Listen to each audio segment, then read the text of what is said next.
நம்ம ஸ்பைடர்மேன் எப்படி கொல்ல போறோம்? அவன் வேற நம்ம கூப்பிட்டு இருக்கான். அவனுக்கு தெரியாமலே அவன் காலில் கயிறு கட்டிருங்க.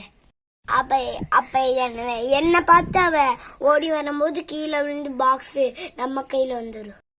வண்டியாட பென்டன், இதோ வரேன். நான் அந்த ஸ்பைடர் பாக்ஸ் வச்சு நான் பென்டனை தான் கொல்ல போகிறேன்னு அவனுக்கு நல்லாவே தெரிஞ்சிருக்கும். அவன் ஏதாச்சும் ஒரு பிளானோட தான் வந்திருப்பான். அதனால் அவன் நிற்கும் போது அவன் பின்னாடி அந்த லாரி ஓட்டிகிட்டு வந்து ஸ்பைடர்மேன் பென்டனை இடித்து கொன்று. அவ்வளோதான். ஓகேவா? சீக்கிரம் போய் லாரி ஓட்டு போ. ஸ்பைடர்மேன் இருக்கிற இடத்துக்கு டெலிபோர்ட் ஆயாச்சு. நான் போய் கயிறு கட்டுறேன். அந்த இடத்துக்கு வந்தாச்சு. ஸ்பைடர்மேன் நீ அங்கே தானே இருக்க? வாடா சண்டைக்கு. யார் ஜெயிக்கலாம் யார் தோக்கலாம் பார்ப்போம்டா. வந்துட்டியா பென்டன்? உனக்காக தாண்டா இவ்வளோ நேரம் காத்துட்டு இருந்த மடமாங்கா.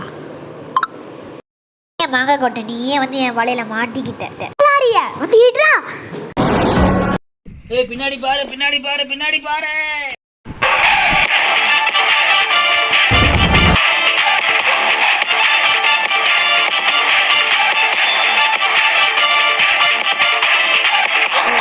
வேற என்னமோ பிளான் வச்சிருக்கா. அதனால நம்ம ஸ்பைடர்மேன் கிட்ட போயிடலாம். டெலிபோர்ட் ஸ்பைடர்மேன் ஹோ ஓடா போடு. நம்மளே ராலி வச்சு இடிக்கலான்னு தானே பிளான் பட்டா.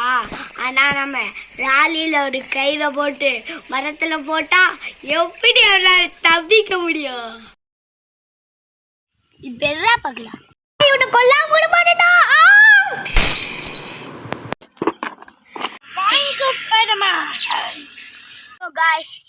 இதுக்கப்புறம் வரதுதான் கடைசி பாட். ஒரு ட்விஸ்ட் இருக்கு. பாட் வர கொஞ்ச நாள் ஆகும். வெயிட் பண்ணி பாருங்க கைஸ். சேனலை விட்டுறாதீங்க. உங்களை நான் ஃபைனல் பாட்டு பார்க்குறேன். வெயிட் பண்ணுங்க. டைகர் காத்ததும்